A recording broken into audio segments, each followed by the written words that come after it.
Hi, I'm Dave Siddon, Executive Director at Wildlife Images. In front of our clinic where all the magic is done. Unfortunately, the magic is behind the scenes, so the public isn't exposed to it. Many of the patients that we deal with here at Wildlife Images are very sensitive, and they're oftentimes young animals that can be easily imprinted on humans. So keeping the human contact down to a minimum is best for the animals, so we can't have the public in there with animals that are being rehabilitated.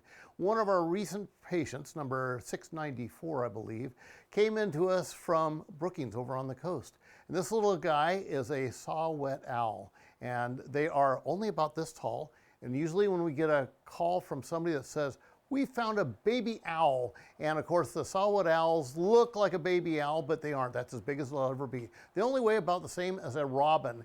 And these guys go through some really unique changes because they go through a dimorphism between youngsters. They have a kind of a buffy colored breast. They're very beautiful, these really pretty white eyebrows. And as an adult, the colors change completely to more of a mottled brown all over.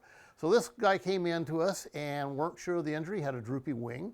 Did some x-rays, found out that all the major bones were intact, but we suspected, just through the experience that our staff has here, there's a coracoid fracture, which is the collarbone on a little bird like this.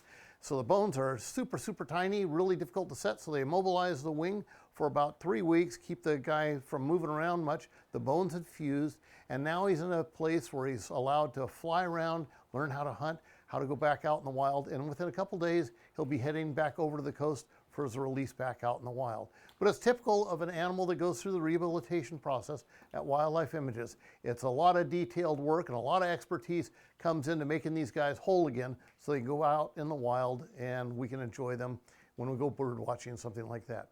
Now, if you'd like more information about our Wildlife Images, how to become a volunteer, how to become a donor, a member of Wildlife Images, or attend any of our events, things like that, log on to our website, which is wildlifeimages.org. You can get all the information right there and come out and join us for one of our events coming up soon.